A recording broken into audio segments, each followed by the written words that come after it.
Hola amigos, bienvenidos a su programa Los Cuentos del Tío Pepe. Hoy les tenemos un segundo programa navideño. En el primer programa navideño hablamos de nuestros platillos, de ese que dijimos que era el más extendido de nuestra gastronomía a nivel universal, que es el pan de jamón, y de ese que para mí, sí les digo sin que me quede nada por dentro, es el más delicioso, que es nuestra hallaca. Nuestra hallaca que está envuelta en hojas de plátano. Una de las razones por la cual la envuelven ahí es porque esas hojas de plátano tienen una propiedad que preserva mucho los alimentos y así se utiliza en muchas partes del mundo, que se envuelven alimentos en Asia, allá en Tailandia, en muchísimos sitios se envuelven los alimentos en hojas de plátano porque se preservan más. Y bueno, y como les comentamos, pues posiblemente el origen de ese platillo era un platillo indígena, el hallaca iritaru, que después los españoles, o quizás más bien los criollos, los mantuanos, ya por el siglo XIX, le añadieron otros ingredientes y lo fueron transformando en ese delicado manjar para el paladar. Pero también hablamos un poquito del Niño Jesús, que es nuestra tradición. El Niño Jesús es quien a la mayoría de los venezolanos, creo yo, pues nos traían los regalos de niño. Pero en otras partes del mundo hay otros personajes que son los que llevan los regalos y de eso vamos a hablar hoy.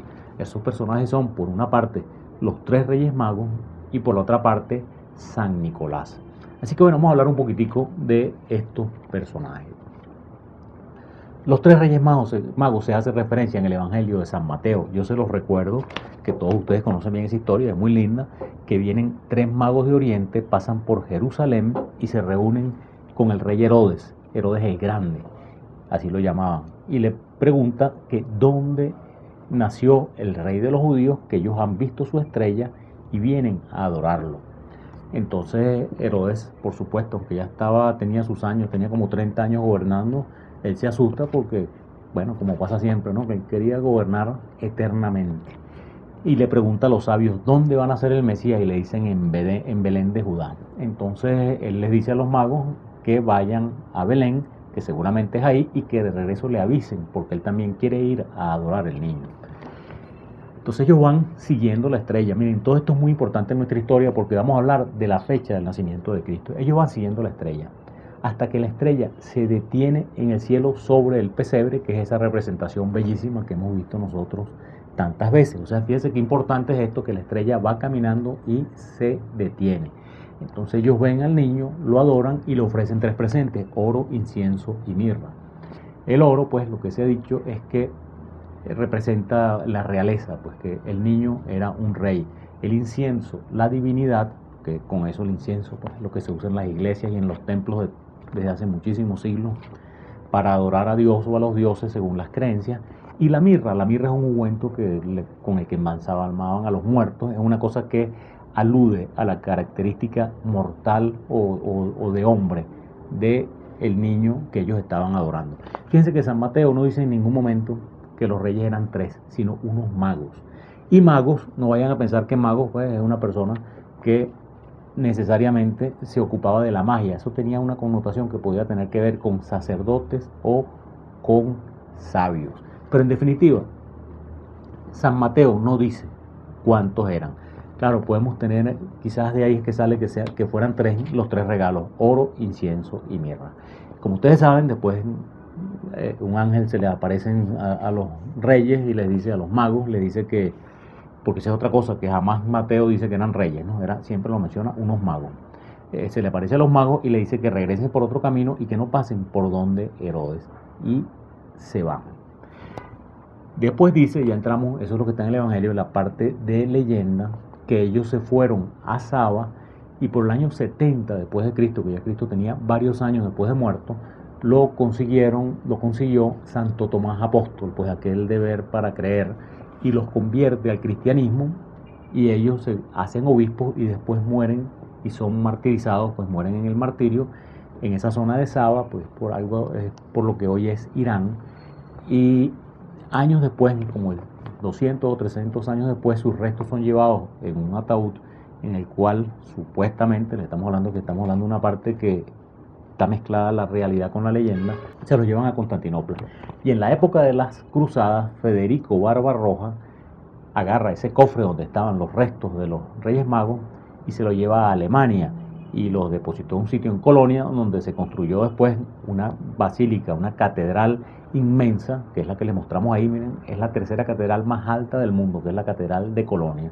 Y ahí están, supuestamente, les repito, en ese cofrecito que les estamos mostrando, los restos de los Reyes Magos. Fíjense qué interesante todo esto, por eso le hice énfasis en la estrella de Belén.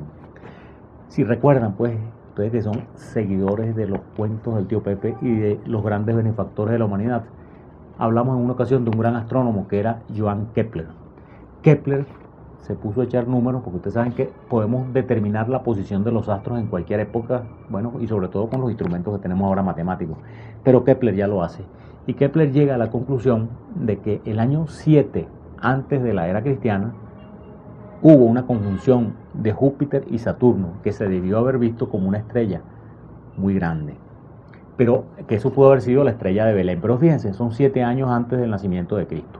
Ahora bien, 6 años antes del nacimiento de Cristo hay otro astrónomo más reciente, que ese sí está vivo todavía, que se llama Michel Molnar, que dice que hubo otras conjunciones de Júpiter y que Júpiter estaba en Aries. Y eso tiene una connotación, lo de este señor Molnar, bien interesante, porque él dice que estaba en Aries. Él sabe que las constelaciones, pues, del zodíaco son 12 y una de ellas es Aries, que es el carnero, y con el carnero se identifica al pueblo judío. Entonces, el estar Júpiter en una conjunción en esa constelación, eso le podía haber indicado a los magos que era algo que estaba pasando en el reino de los judíos, pues en la tierra de los judíos, ya que los judíos se identificaban con Aries y en ese momento la estrella estaba brillando en esa constelación.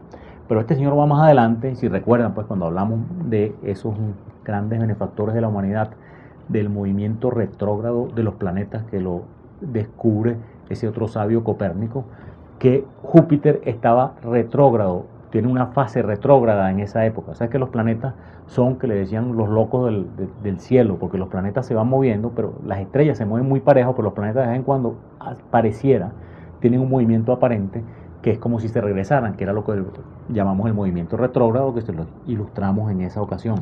Entonces, este otro astrónomo dice que el planeta Júpiter se puso retrógrado y por eso dio la impresión de que se había detenido sobre el pesebre.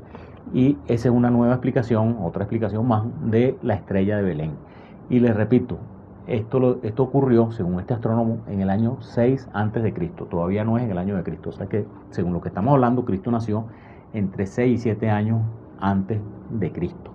Y por último, para concluir el tema de la estrella de Belén, en el año 5 antes de Cristo hubo una supernova. Si recuerdan, también hablamos una vez de las supernovas, son esas estrellas que estallan y se convierten en una estrella superluminosa.